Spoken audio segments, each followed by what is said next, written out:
Kajing ko na pedeng ganong se Sports, Social and Cultural Club persya ke BSF Jalandhar.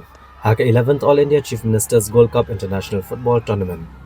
Ke kelas step kelalong ke khat bha. Ke baganong se bag BSF Kim Chamala ban penki jar. Bagani kajing kun kelasong shit ke kajing dap ke badan nila kai di ginong pekai ke bina kajila Sikkim bat kum joru ke bina Shillong. Daya ke minit kebasan puwe ke kelamit bokun sai bor luhut ulio ban penki jar ke bala pen kena sendan ganong se ban yo ra ekana mladu. Kani di gol kala aiman siam shushu ke noi la kai kanong se ban bateng ban la kai bha bagla yo ki kato kani teligi kabu ndre kam shmala ban penki jar sho.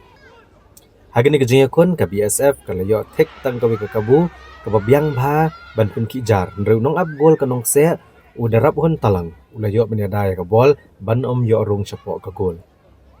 Bukan sai jo kanong se ulayo ya ka nam man of the tournament but ulayo daga kali Tata Tiago kat bakanong se klara e kanam lado layo ke trophy bat ke song pisa ke ba arpulak tengka. Bat ke BSF ke balawan baat layo ke trophy bat ya ke pisa ke ba shpulak tengka.